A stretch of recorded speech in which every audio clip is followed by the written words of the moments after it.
안녕하세요. 킴킴 변호사의 호변입니다. 네, 안녕하세요. 김킴 변호사의 김변입니다.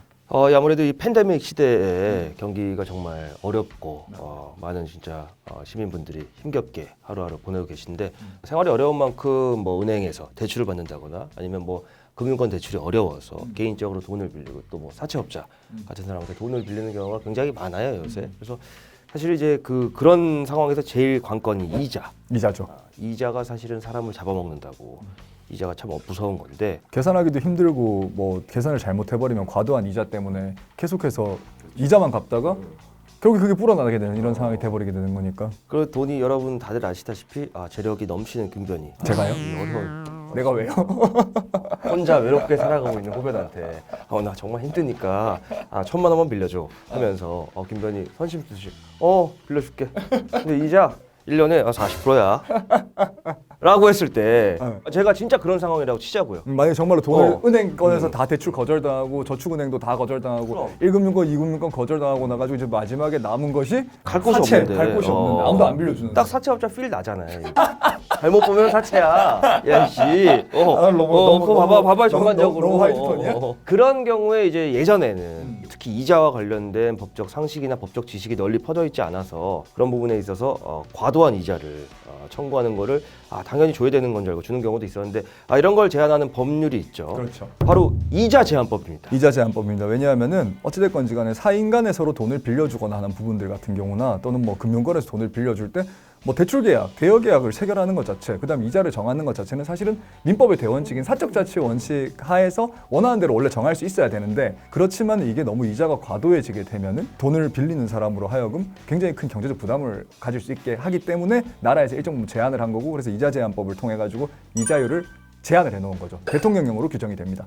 과거에는 이 이자 제한법에서 정하는 최고 이자 한도가 상당히 높은 시절도 있었어요. 뭐 30%가 넘고 그런 경우도 있었는데 아무래도 이제 그 전체 금리 자체가 낮아지고 자연스레 일반적인 이렇게 개인 간의 채권 채무 관계에서 이자도 낮게 법이 이제 현실을 따라가는 건데 현재 이자 제한법에서 규율하고 있는 최고율은 연 24%죠. 맞아요. 그래서 이걸 꼭 기억해야 됩니다. 24. 하루는 24시간 이자 제한법의 최고율도 24%인 거죠.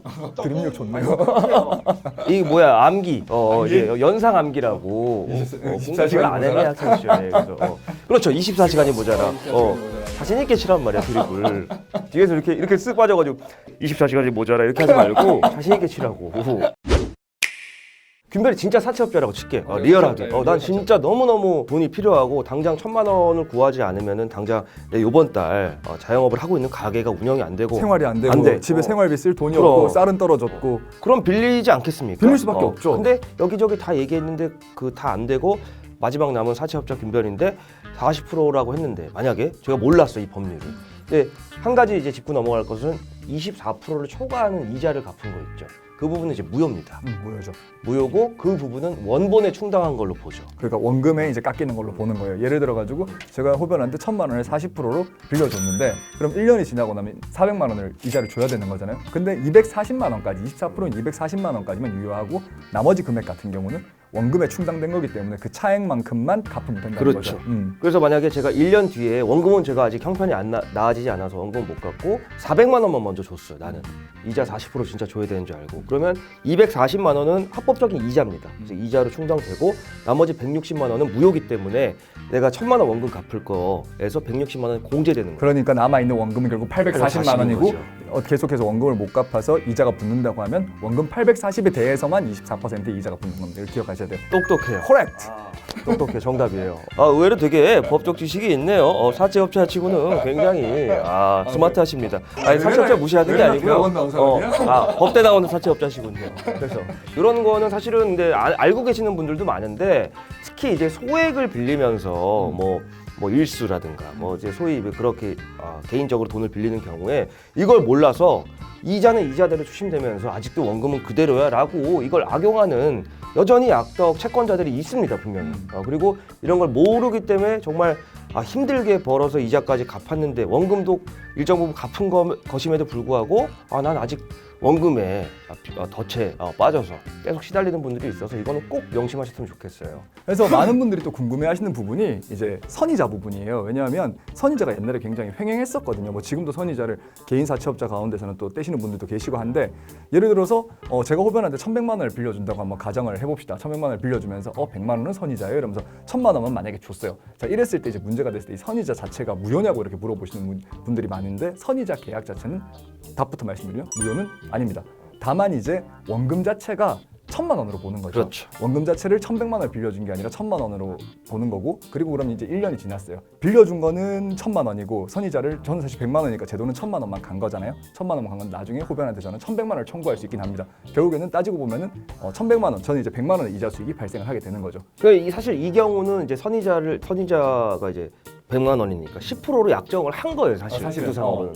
그런데 여기서 아까 김변 얘기대로 원래는 이제 1,000만 원 저한테 빌려줬고 100만 원은 정상적으로 청구할 수 있는 권리가 있는 거죠. 근데 선의자라고 해서 먼저 이자를 떼가는 게 사실은 큰 의미가 이런 건 없는 거죠. 어떻게 보면 공이자라고, 빌공짜라고 해서 공이자라고 하는 게 맞는 거고, 나중에 이제 청구할 땐 1,100만 원 청구할 수 있고, 과거 김변 얘기대로 그런 옛날에는 1,100 빌려주면서 1,100을 빌려주는데요, 100만 원은 제가 이렇게 하고요, 선의자입니다. 1,100만 원에 대한 10%를 갚아야 됩니다. 그러니까 10만 원이 늘어나는 그렇지, 거죠. 늘어나는 거지. 이게 금액을 1,000만 원, 1,100으로 해서 금액 차이가 얼마 안 나는 거지. 이게 1억이 됐다, 10억이 됐다, 뭐 이렇게 가버리면 어마어마한 차이가 나는 거기 때문에 결국에 여기서 또 기억하셔야 될 부분은 선의자 같은 경우는 가능한 계약이다. 다만 이자를 계산할 때는 그 선의자를 공제한 그 원금에 대해 가지고, 그 금액에 대해 가지고만 이자를 계산할 수가 있다. 그리고 여전히 여기서도 이 선의자란 부분이 아까 저희가 말씀드린 이자제한법의 최고율인 24%를 초과할 수 없고, 만약 초과가 된다면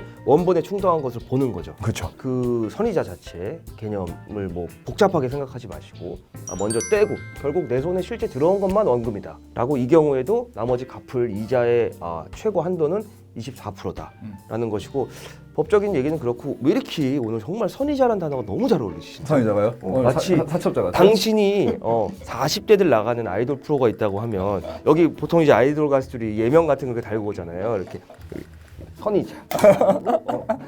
안녕하세요. 킹킴에서 사채를 맡고 있는 선의자예요. 선의자가 진짜 이렇게 선의자 TV 이래가지고, 아니 풀샷 한 번만 잡아주세요. 전반적으로. 아니요, 그러니까 한 번 잡아주세요. 풀샷을 잡아달라고? 쫙 한번. 너무 사채업자 아니 같아? 쫙 돌아주세요 한번. 이렇게 돌아주세요. 이렇게 좋습니다. 아니 공교롭게 저희가 원래 오늘은 생활법률 컨텐츠로 해서 이자와 관련된 걸 말씀드리기로 사전에 얘기를 했는데, 오늘 공교롭게 느낌 자체가 누가 봐도 너무 업자야? 직장인, 직장인 정말 평범한 시민이고, 저씨 줘봐. 야 오늘 차이 난다. 나 오늘 이 가방 들고 왔거든. 그래서 딱 이거 와가지고 죄송한데 돈 좀 빌려줄 수 있습니까? 사장님 담보 있어요? 담보 없어요. 담보도 없어요. 내가 사장님 뭘 믿고 빌려줘? 제가 진짜 열심히 해서 갚을 테니까. 아니 상이 갚으려. 이건 나요. 넣어서. 여러분, 이것이 균병과 후변의 실제 관계입니다. 아니 뭔 실제 관계? 슈퍼갑과 슈퍼 을에 있는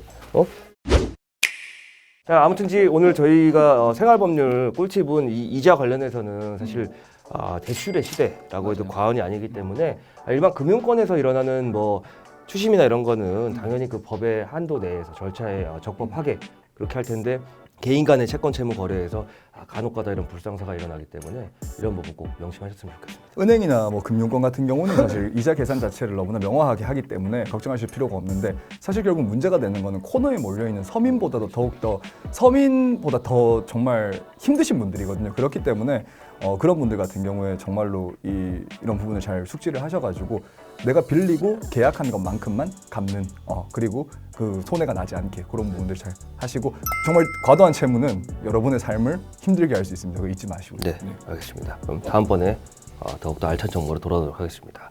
감사합니다. 감사합니다.